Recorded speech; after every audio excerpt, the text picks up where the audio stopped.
അനാചാരങ്ങൾ ആചരിക്കുന്ന വിഗ്രഹാരാധന നടത്തുന്ന ഒരു ജനതയുടെ മേലെ കർത്താവിന്റെ കൃപ കിട്ടുമെന്ന് നിങ്ങൾ പ്രതീക്ഷിക്കേണ്ട. യേശുവിനെ അറിയാവുന്നവർ യേശുവിൽ മാത്രം വിശ്വസിച്ച് ജീവിക്കുന്നവരാണ്. അവരുടെ ഇടയിലേക്ക് നമ്മുടെ മലയാളി വൈദികർ ചെല്ലുകയാണ്. ചെന്നിട്ട് അവർ പറയുകയാണ്, ഇത് ഞങ്ങളുടെ നാട്ടിലെ ഇതാണ് ഓണമാകുന്നത്, അവിടെ ഇവിടെ മഹാബലി എന്നുള്ള ഒരാളാണ്. എമ്പൂരാൻ സിനിമ ഇറങ്ങിയപ്പോൾ ഒരുപാട് സഭയുടെ ഒരുപാട് വൈദികർ പിതാക്കന്മാരൊക്കെ ഒരുപാട് പ്രശ്നങ്ങളുണ്ടാക്കി. എമ്പൂരാൻ അവർ അതിനകത്ത് സാത്താൻ്റെ പ്രശ്നം കൊണ്ട് സാത്താൻ്റെ ആരാധനയായിട്ട് ബന്ധപ്പെട്ടാണ് കുരിശിനെ അവർ ചിത്രീകരിച്ചു, ക്രിസ്തുവിനെ വികലമായിട്ട് ചിത്രീകരിച്ചു, ദേവാലയത്തെ വികലമായി ചിത്രീകരിച്ചു. ഒരുപാട് പ്രശ്നങ്ങൾ ഈ എമ്പൂരാൻ സിനിമ ഇറങ്ങിയപ്പോൾ, അതുപോലെ ഈശോ എന്ന സിനിമ ഇറങ്ങിയപ്പോൾ, റോമൻസ്, ഇതുപോലെ ഒരുപാട് സിനിമകൾ ഇറങ്ങുമ്പോൾ ഭയങ്കര പ്രശ്നങ്ങൾ നമ്മൾ ഉണ്ടാക്കാൻ ഒരുപാട് പിതാക്കന്മാർ ഇങ്ങനെ മുന്നിട്ട് ഇറങ്ങുന്നുണ്ട്. ഈശോ പഠിപ്പിക്കുന്ന ഒരു കാര്യമുണ്ട്, മറ്റുള്ളവരുടെ കുറ്റങ്ങൾ കണ്ടുപിടിക്കാൻ വേണ്ടി ആ സിനിമയിൽ നല്ലതാണോ ചീത്തയാണോ എന്നല്ല ഞാൻ പറഞ്ഞു വരുന്നത്. ഒരു സിനിമ അവിടെ നിർമ്മിച്ചതിന്റെ പേരിൽ, ആ സിനിമ മറ്റുള്ളവർ കണ്ടതിന്റെ പേരിൽ ആരും സ്വർഗരാജ്യത്തിൽ പ്രവേശിക്കാതിരിക്കുന്നില്ല.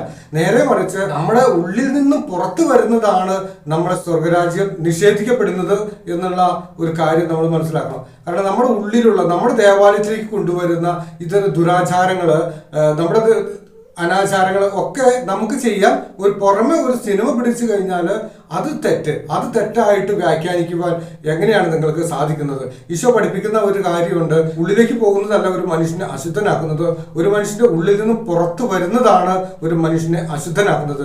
അങ്ങനെയാണെങ്കിൽ ഒരു സിനിമ ഇറങ്ങിയതിന്റെ പേരിൽ നമ്മൾ ആരും നശിച്ചു പോകുന്നില്ല.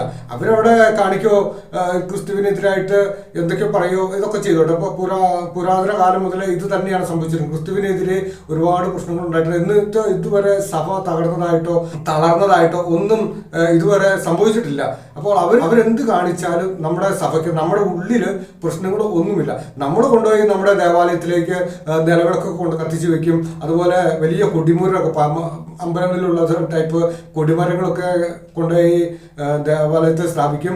അവരുടെ ആചാരങ്ങളൊക്കെ, കെട്ടുനറകൾ, ഇത് പല സ്ഥലത്തും കണ്ടിട്ടുണ്ട്. കെട്ടുനറകൾ വരെ ദേവാലയത്തിൽ അൾത്താരയുടെ മുമ്പിൽ നടക്കുന്ന സംഭവങ്ങൾ, ഇതൊക്കെ നമ്മുടെ ദേവാലയത്തിലേക്ക് കൊണ്ടു നോക്കി. ഇതൊന്നും ഒരു തെറ്റായിട്ട് വ്യാഖ്യാനിക്കുന്നില്ല. ഒരു സിനിമ ഇറങ്ങിയാൽ അതാണ് തെറ്റായിട്ട് വ്യാഖ്യാനിക്കുന്നത്. പ്രിയപ്പെട്ട സഹോദര സഹോദരി, നമ്മളൊന്നും മനസ്സിലാക്കും, നമ്മുടെ ഹൃദയത്തിൽ നിന്നും പുറത്തു വരുന്നതാണ് നമ്മളെ അശുദ്ധനാക്കുന്നത്, സ്വർഗരാജ്യത്തിന് അവകാശമല്ലാതാക്കി തീർക്കുന്നത്. അല്ലാതെ നമ്മുടെ പുറമേ നിന്നും ഒരു സംഭവം ഉണ്ടായാൽ, ആ ഒരു സിനിമ ഇറങ്ങിയാൽ ആ സിനിമ കണ്ടതിന്റെ പേരിലൊന്നും നമ്മൾ ഒരിക്കലും സ്വർഗരാജ്യം അവകാശമല്ലാതെ തീരുന്നില്ല. ഈശോ പഠിപ്പിക്കുന്ന മറ്റൊരു കാര്യമുണ്ട്, ആദ്യം നിന്റെ സ്വന്തം കണ്ണിലെ കരടെടുത്ത് മാറ്റുക, എന്നിട്ട് മറ്റുള്ളവരുടെ കണ്ണിലെ കരടെടുത്ത് മാറ്റുക. നമ്മുടെ ദേവാലയത്തിലേക്ക് ഓണം പോലുള്ള ആചാരങ്ങൾ നമ്മുടെ ദേവാലയത്തിൽ ആഘോഷിച്ചിട്ട് അൽത്താരയുടെ മുമ്പിൽ ഓണക്കുർബാന അർപ്പിച്ചിട്ട് അത്തപ്പൂവിട്ടിട്ട് മഹാബലി എന്ന അസുരനെ നമ്മൾ ആരാധിച്ചു വണങ്ങി ഇരുന്നിട്ട് നമ്മൾ പറയാണ്, നമ്മുടെ വൈദികർ പറയാണ്, ഒരു സിനിമ ഇറങ്ങിയാൽ നമ്മൾ നശിച്ചു പോകുന്നു. എന്ത് വിഡിതമാണ് പറയുന്നത്? ഒരു സിനിമ ഇറങ്ങിയാൽ നമ്മൾ നശിച്ചു പോകുന്നു. ഒരു സിനിമ ഇറങ്ങിയാൽ നമ്മൾ നശിച്ചു പോകേണ്ടതായിരുന്നെങ്കിൽ സ്ലീഹന്മാരുടെ കാലത്ത് തന്നെ സ്ലീഹന്മാരെ ഈ വിശ്വാസത്തിൽ നിന്ന് വ്യതിചലിപ്പിക്കുക, നിങ്ങൾ എൻ്റെ നാമത്തിൽ ഒന്നും സംസാരിക്കരുത് എന്നൊക്കെ പൗലോസ്ലോയും പത്രോസ്ലോയൊക്കെ പറഞ്ഞപ്പോൾ തന്നെ അത് സഭ നശിക്കേണ്ടതായിരുന്നു. അന്ന് നശിക്കാതെ ഇരുന്നത് ക്രിസ്തുവിന്റെ സ്നേഹത്തിൽ ഉറച്ചു നിന്നുകൊണ്ടാണ്. അനാചാരങ്ങൾ ഒന്നും ആഘോഷിക്കാതെ ക്രിസ്തുവിനെ മാത്രം പിഞ്ചെന്ന് എൻ്റെ പിന്നിലുള്ളവയെ മറന്നിട്ട് മുന്നിലുള്ളവയെ ലക്ഷ്യം വെച്ചുകൊണ്ട് നീങ്ങിയിരുന്നത് കൊണ്ടാണ് സഭ ഇന്നും വളർന്നു വന്നത്. അല്ലാതെ മറ്റുള്ള സിനിമകൾ ഇറങ്ങിയതുകൊണ്ടോ ആ സിനിമയിൽ എന്തെങ്കിലും ആവശ്യമില്ലാത്ത ഉള്ളത് കൊണ്ടോ അല്ല. ആദ്യം നമ്മൾ മാറ്റേണ്ടത് നമ്മുടെ ഉള്ളിലുള്ള ചിന്തകളാണ്, നമ്മുടെ ദേവാലയത്തിലേക്ക് കൊണ്ടുവന്ന അനാചാരങ്ങൾ. എൻ്റെ ദേവാലയത്തിൽ, എൻ്റെ ഉള്ളിൽ ഞാൻ എത്ര പ്രസംഗിച്ചിട്ട് കാര്യമുണ്ടോ? ഞാനിപ്പോൾ ഒരു വലിയൊരു പ്രസംഗം നടത്തുകയാണ്, എന്നാൽ എൻ്റെ ഉള്ളിൽ നിന്ന് ഈ കൊലപാതക ചിന്ത, ദുഷിച്ച ചിന്ത, മോഷണ ചിന്ത, ഇതൊക്കെ എൻ്റെ ഉള്ളിലുണ്ടെങ്കിൽ ഞാൻ എത്ര സുവിശേഷം പറഞ്ഞിട്ടെന്താ കാര്യം? ഞാൻ പറയുകയാണ് മറ്റുള്ളവർ അത് ചെയ്തു ഇത് ചെയ്തു എന്ന്. ഞാൻ ആദ്യം നന്നാവാൻ നിൽക്കണം, എൻ്റെ സഭ നന്നാവാൻ നിൽക്കണം, എൻ്റെ വൈദികർ നന്നാവണം. എങ്കിൽ മാത്രമേ മറ്റുള്ളവരോട് പറയാൻ എനിക്ക് അവകാശമുള്ളൂ. അല്ലാതെ നമ്മൾ ഇന്ന് ചെയ്തുകൊണ്ടിരിക്കുന്നത് എന്താ? മറ്റുള്ളവരുടെ എന്തെങ്കിലും ചെയ്യുന്നത് തെറ്റാണ്, അല്ലെങ്കിൽ മറ്റുള്ളവരുടെ ആ സിനിമ ഇറക്കി അവരങ്ങനെ ചെയ്തു ഇങ്ങനെ ചെയ്തു, നമ്മൾ പിന്നെ പ്രശ്നമാണ്, സമരം എന്ന്. പ്രിയപ്പെട്ട വൈദിക, പ്രിയപ്പെട്ട അൽമായ, നിന്റെ ദേവാലയത്തിലേക്ക് കൊണ്ടുവരുന്ന അനാചാരങ്ങൾ ഒഴിവാക്കാൻ നീ എത്രമാത്രം ശ്രമിച്ചിട്ടുണ്ട്?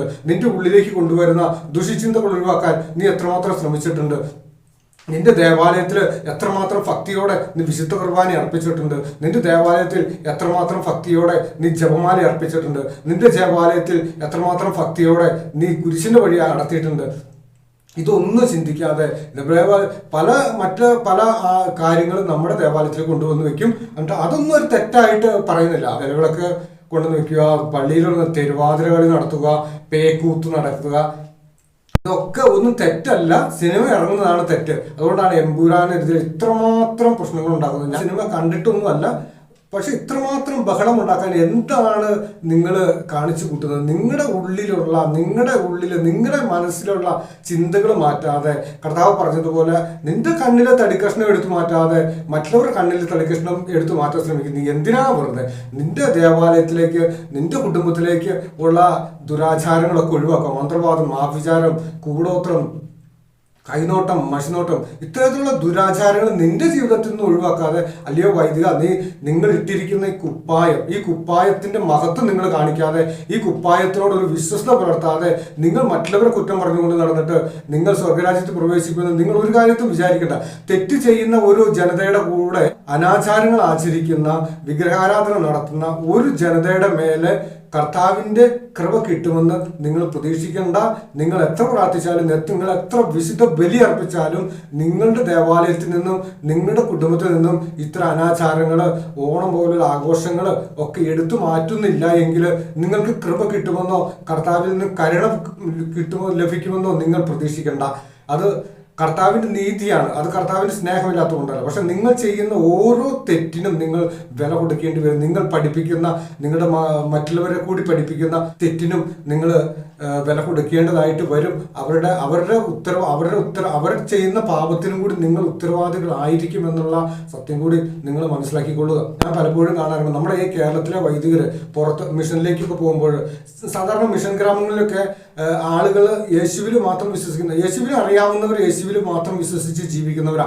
അവരുടെ ഇടയിലേക്ക് നമ്മുടെ മലയാളി വൈദികർ ചെല്ലുവാണ്. ചെന്നിട്ട് അവർ പറയുകയാണ്, ഇത് ഞങ്ങളുടെ നാട്ടിൽ ഇതാണ് ഓണം ആഘോഷിക്കുന്നു, അവിടെ ഇങ്ങനെ മഹാബലി എന്നുള്ള ഒരാളുണ്ട്, ആ മഹാബലിയാണ്, കള്ളമൊന്നുമില്ല, ചതിയില്ലാത്ത ഒരു കാലഘട്ടമായിരുന്നു, ഇതിങ്ങനെയാണ് ആചരിക്കുന്നത്. ആ പാവങ്ങളുടെ മേലും ഇത്തരത്തിലുള്ള തിന്മ വെച്ച് കൊടുക്കുക എത്രയോ വൈദികർ, എത്രയോ സിസ്റ്റർമാർ ഉണ്ട് എന്നുള്ള കാര്യം കൂടി നിങ്ങൾ മനസ്സിലാക്കിക്കൊള്ളുക.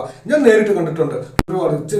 ചില വൈദികരോടൊക്കെ ഞാൻ തർക്കിച്ചിട്ട് പോലുമുണ്ട്, ഇതൊന്നും ചെയ്യില്ല, ഇതൊക്കെ എന്തിനാ അവരെ പഠിപ്പിക്കുന്നത്? അവർക്ക് ക്രിസ്തുവിനെ കൊടുക്കാനല്ലേ നമ്മൾ പോകുന്നത്. പിന്നെ എന്തിനാണ് ഇത്തരം ദുരാചാരങ്ങൾ അവരുടെ മനസ്സിലേക്ക് കുത്തി നിറക്കുന്നത്? ഈ മിഷനിലുള്ള ആളുകൾ, ഈ സാധാരണക്കാരായ ആളുകൾ, അവർ ട്രൈബൽസ് ആണ്. അവരുടെ ഇടയിൽ അവർക്ക് നമ്മൾ എന്ത് പറയുന്നു അതാണ് വിശ്വസിക്കുന്നത്. നമ്മൾ പഠിപ്പിക്കുന്നത് അതവർ വിശ്വസിക്കുന്നു. നല്ല വിശ്വാസത്തിൽ കഴിയുന്ന ഒരാൾക്കാരെ ഇത്തരം ദുരാചാരങ്ങളിലേക്ക് വലിച്ചടിക്കുക. ബാലാമിന്റെ തന്ത്രം പോലെ, ബാലാക്കിനോട് ചെയ്ത ഈ തന്ത്രം പോലെ പിശാച് ഇങ്ങനെ ഇന്നത്തെ വൈദികരിലൂടെ കാണിച്ചുകൊണ്ടിരിക്കുക, സിസ്റ്റേഴ്സിലൂടെ കാണിച്ചുകൊണ്ടിരിക്കുക, മറ്റുള്ളവരെ കൂടി വഴിതെറ്റിക്കുക. ഞാൻ ഈ ഇന്ത്യയുടെ പല ഭാഗത്തും സഞ്ചരിച്ചിട്ടുണ്ട്. സങ്കടം വരുന്ന പല കാര്യങ്ങളുണ്ട്. ഇത്തരത്തിലുള്ള വൈദികർ എന്തിനിങ്ങനെ വൈദികരാവുന്നത് എന്ന് തന്നെ ഞാൻ ചിന്തിക്കാറുണ്ട്. കാരണം ഞാൻ ഇട്ടിരിക്കുന്ന കുപ്പായത്തിന് വില കൽപ്പിക്കുന്നില്ല എങ്കിൽ, ക്രിസ്തുവിൽ വിശ്വസിച്ച് ഞാൻ ജീവിക്കുന്നില്ല എങ്കിൽ എൻ്റെ ജീവിതം വ്യർത്ഥമാണ്. എൻ്റെ ജീവിതം കൊണ്ട് യാതൊരു പ്രയോജനവുമില്ല. ഇനി അല്ല എങ്കിൽ എനിക്ക് ഈ പണി നിർത്തിയിട്ട് പൊക്കോളണം. വിശേഷ വേല ചെയ്യുക എന്ന് പറഞ്ഞാൽ അത് ക്രിസ്തുവിനെ പ്രഘോഷിക്കലാണ്, അല്ലാതെ മഹാബലിയെ പ്രഘോഷിക്കലല്ല. കുറെ ആചാരങ്ങൾ നിങ്ങൾ ആഘോഷിച്ചോ എന്ന് പറയുന്നതല്ല, ക്രിസ്തുവിനെ പ്രഘോഷിക്കുന്നതാണ്, ക്രിസ്തുവിന്റെ സ്നേഹം പങ്കുവെക്കുന്നതാണ്. ഏത് മതത്തിലോ ആരും ആയിക്കോട്ടെ, ഏത് മതത്തിൽപ്പെട്ടവരായിക്കോട്ടെ, അവർക്ക് ക്രിസ്തുവിന്റെ സ്നേഹം പങ്കുവെക്കാം. അതല്ലാതെ നമ്മളിവിടെ കാണിച്ചു കൂട്ടുന്ന ആചാരങ്ങൾ നമ്മളെവിടെ ചെന്നാലും, മലയാളികൾ എവിടെ ചെന്നാലും ഇങ്ങനത്തെ ഒരു വൃത്തികെട്ട രീതിയാണ് അവലംബിക്കുന്നത്. അത് നമ്മുടെ വൈദികര് സിസ്റ്റേഴ്സ് ഒരുപാട് പറയാൻ അറപ്പ് തോന്നുന്നു, പറയാൻ നാണം തോന്നുന്നു, ഉളുപ്പ് തോന്നുക.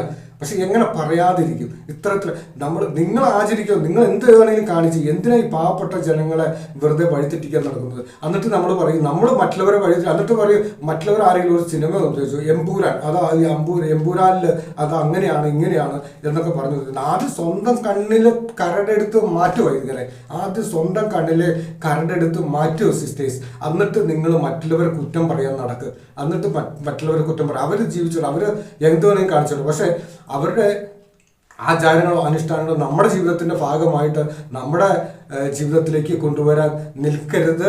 അത് മറ്റുള്ളവരെ പഠിപ്പിക്കാൻ നിൽക്കരുത്. 2-3 വർഷത്തിനുള്ളിൽ ഈ ഓണാഘോഷ പരിപാടികൾ, അതുപോലെ ഈ അനാചാരങ്ങളൊന്നും ദേവാലയത്തിലേക്ക് കൊണ്ടുവരരുത് എന്ന് പിതാക്കൾ ഡിക്രി ഇറക്കും. അങ്ങനെ ഡിക്രി ഇറക്കുമ്പോൾ നിങ്ങൾ ഈ ചെയ്തു കൂട്ടിയ പാപങ്ങളൊക്കെ എന്തായിരിക്കും? അതുപോലെ അതാണല്ലോ പറയുന്നത്, പിതാക്കന്മാർ പറഞ്ഞിട്ടില്ല അതുകൊണ്ട് ഞങ്ങൾ ആഘോഷിക്കുന്നു, പിതാക്കന്മാർ തെറ്റല്ല, പിതാക്കന്മാർ ചെയ്യുന്നുണ്ട് അതുകൊണ്ട് ഞങ്ങൾ ആഘോഷിക്കുന്നു, ഇതൊക്കെയാണല്ലോ പറയുന്നത്. ഇങ്ങനെ ഒരു ഡിഗ്രി ഇറക്കി കഴിഞ്ഞാൽ നിങ്ങൾ ഇതുവരെ കാണിച്ചു കൂട്ടിയതും ഈ മനുഷ്യരുടെ ഉള്ളിലേക്ക് വിഷം കുത്തിവെച്ചതിനൊക്കെ നിങ്ങൾ ആരോട് എങ്ങനെ എന്ത് സമാധാനം പറയും എന്നുള്ളത് കൂടി നിങ്ങൾ ചിന്തിച്ചു കൊള്ളുക. അതുകൊണ്ട് പ്രിയപ്പെട്ടവരെ, വൈദികരെ, സിസ്റ്റേഴ്സ്, ആത്മാർത്ഥമായിട്ട് പറയുകയാണ്, നിങ്ങൾ ഇത്തരം തെറ്റായ പ്രബോധനങ്ങളിൽ നടക്കാതെ, മറ്റുള്ളവരുടെ കാര്യങ്ങൾ ചിന്തിക്കാതെ, മറ്റുള്ളവരെന്ത് ചെയ്യുന്നു എന്നല്ല ചിന്തിക്കേണ്ടത്. എൻ്റെ ദേവാലയത്തിൽ നിന്ന്, എൻ്റെ ഭവനത്തിൽ നിന്ന് ഇത്തരം അനാചാരങ്ങൾ ഒഴിവാക്കുക. ഞാൻ ആഘോഷിക്കുന്നില്ല, ഞാൻ ഇത്തരം ഒരു ആചാരങ്ങളോ ഒരു മന്ത്രവാദ ആഭിചാരം കൈനോട് ഇതൊന്നും ഞാൻ എൻ്റെ ജീവിതത്തിലേക്ക് കൊണ്ടുവരികയില്ല എന്നുള്ള ഒരു ഉറച്ച തീരുമാനം എടുക്കാൻ നിങ്ങൾക്ക് സാധിക്കുന്നുണ്ട് എങ്കിൽ ഞാൻ ഉറപ്പ് പറയുന്നു, കർത്താവ് ഇന്ന് നിങ്ങളോട് കൂടിയായിരിക്കും, നിങ്ങളുടെ ഭവനത്തിൽ വസിക്കുകയും ചെയ്യും, നിങ്ങൾ സ്വർഗരാജ്യം അവകാശമാക്കുകയും ചെയ്യും. ഹല്ലേലൂയ.